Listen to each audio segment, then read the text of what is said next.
জয় শিবশম্ভু, হর হর মহাদেব। আসতে চলেছে মহাদেবের সবচেয়ে প্রিয় শ্রাবণ মাস।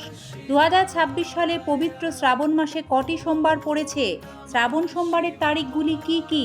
শ্রাবণ সোমবার ব্রত করার সঠিক নিয়ম, এই বিশেষ উপবাস করে কি খাবেন ও খাবেন না, কোন সোমবার শিবলিঙ্গে কি অর্পণ করবেন, শ্রাবণ সোমবারের ব্রত কথা বিস্তারিত দেখুন আজকের পর্বে।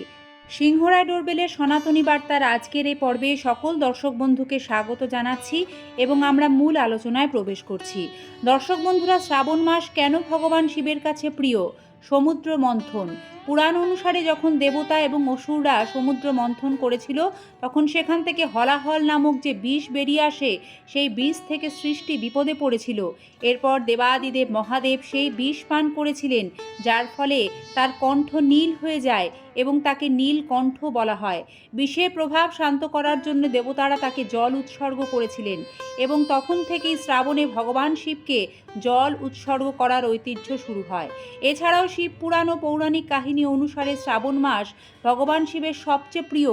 বিশ্বাস, এই শ্রাবণ মাসেই মাতা পার্বতী ভগবান শিবকে পাওয়ার জন্য কঠোর তপস্যা করেছিলেন এবং সোমবার উপবাস করেছিলেন।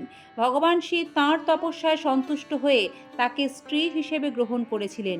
সেই থেকে শ্রাবণের সোমবারের বিশেষ তাৎপর্য রয়েছে। এবার দেখবেন 2026 সাল ও বাংলা 1433 বঙ্গাব্দে শ্রাবণ মাসে মোট কটি সোমবার পড়েছে ও সোমবারের তারিখগুলি কি কি। বাংলা পঞ্জিকা অনুসারে এবছর শ্রাবণ মাস শুরু হচ্ছে 18 জুলাই থেকে এবং শ্রাবণ মাস শেষ হবে 18 আগস্ট। সেই অনুসারে শ্রাবণ মাসে মোট 5টি সোমবার পড়েছে। প্রথম শ্রাবণ মাসের সোমবার 20 জুলাই, 3 শ্রাবণ।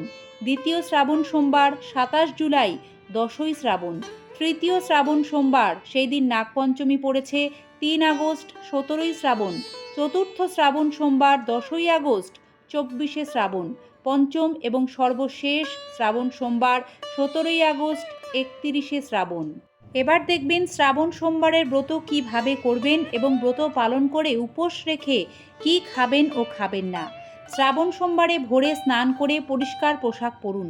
শ্রাবণ মাসে সবুজ রঙের বিশেষ গুরুত্ব রয়েছে, তাই শিব পূজার জন্য সবুজ, সাদা, হালকা রঙের পোশাক পরে পুজো শুরু করুন। ব্রতের সংকল্প নিন। পুজোর আগে ভগবান শিবের সামনে বসে নিজের ও পরিবারের মঙ্গল কামনা করে ব্রতের সংকল্প নিন।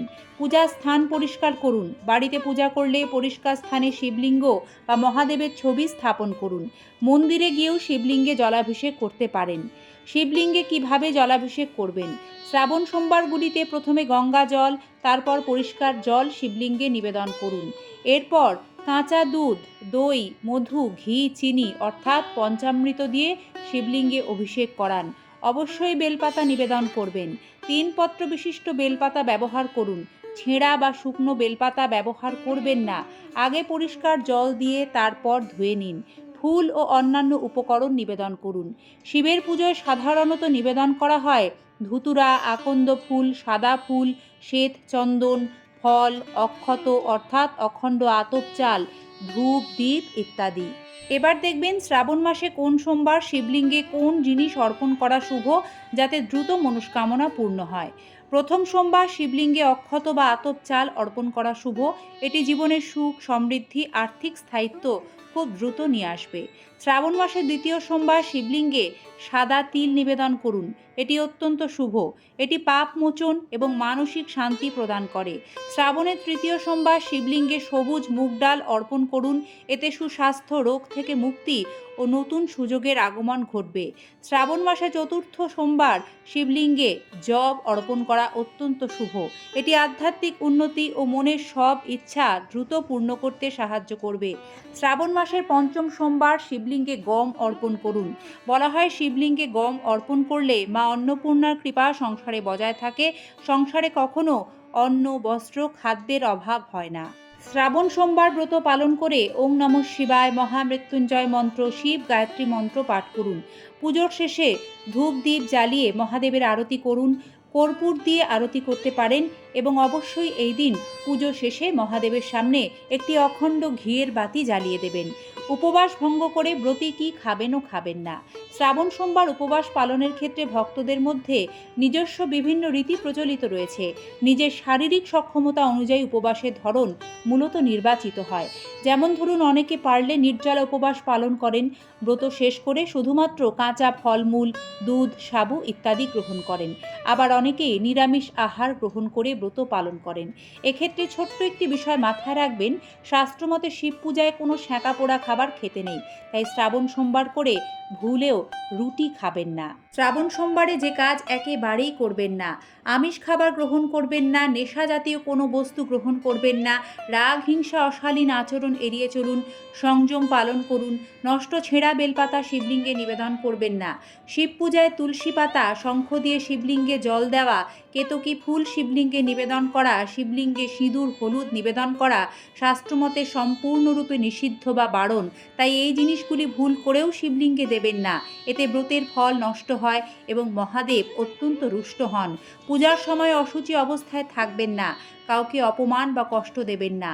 শ্রাবণ সোমবার ব্রত পালন করে আপনার সাধ্যমতো অভাবী ব্যক্তিদের দান ধ্যান করবেন, নিরামিষ আহার গ্রহণ করবেন এবং অবশ্যই ব্রত পালন করে শ্রাবণ সোমবারের ব্রতকথা পাঠ ও শ্রবণ করবেন, যা নির্দিষ্ট দিনগুলিতে আপনাদের আমরা নিয়মিত পাঠ করে শোনাবো। দর্শক বন্ধুরা, ভক্তি হলো মূল কথা। তাই উপকরণে কিছু ত্রুটি থাকলেও শুদ্ধ ভক্তি দ্বারা মহাদেবকে আরাধনা করলে তিনি অল্পেই সন্তুষ্ট। তার কৃপায় মনের সকল ইচ্ছা পূর্ণ হবে। জয় শিবশম্ভু, হর হর মহাদেব। এবং শ্রাবণ সোমবারগুলিতে অবশ্যই মহাদেবের পাশাপাশি মাতা পার্বতীরও পুজো করবেন, কারণ মাতা পার্বতীর পুজো ছাড়া মহাদেবের পুজোও কিন্তু অসম্পূর্ণ। সকলে ভালো থাকুন। মহাদেব ও মাতা পার্বতীর আশীর্বাদে সকলের মঙ্গল হোক। ধন্যবাদ। নমস্কার।